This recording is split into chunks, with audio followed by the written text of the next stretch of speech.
Alright, now let's go ahead and try out this hydraulic expander together. Please remember how to use this tool carefully, as it will be important for helping the customer in the future. There.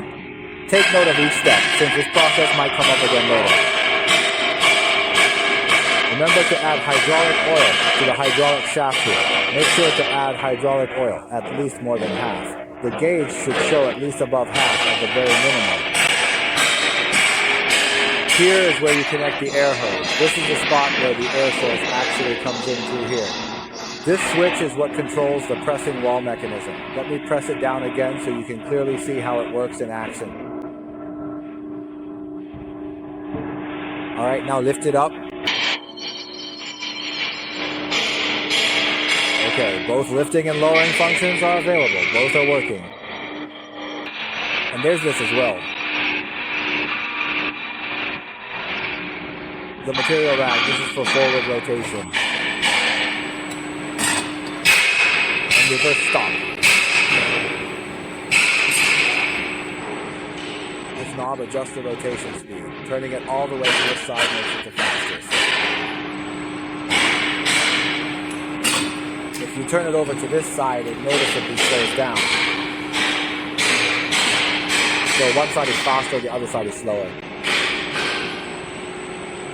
This part here controls expansion and contraction. Right now I'm making it a bit smaller.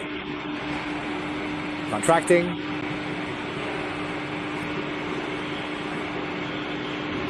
Alright, that's about right. Once the material is loaded, the top part here is for expansion.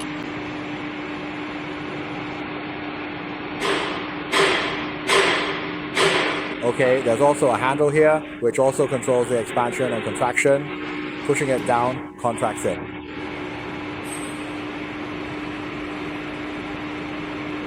Pushing it up expands it. For now, just leave it here. Over here, you have manual and automatic modes. In manual mode, you can press these buttons to operate it. When it's in manual, you can use these controls.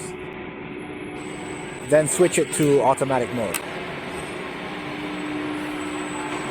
So when you put the material on here, it will automatically rotate until it touches this center frame. When the material touches this improved frame, it will stop. This improved frame acts as a general guide frame, and it's set a bit lower here. This side is set lower, so when the material is fed from the auxiliary rack and reaches here, it will touch and stop. Alright, now I'll turn off the automatic mode first.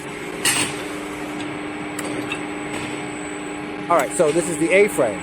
2 are installed inside and 2 outside, all mounted diagonally. You install one here, and then diagonally across, you install another one down there. So 2 inside and 2 outside, all mounted diagonally.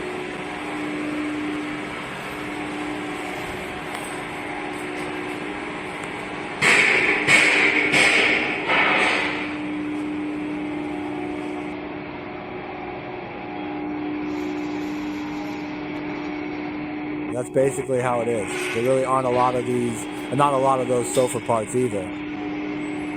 Forward rotation. Now press down the pressure, and this side will lower like this.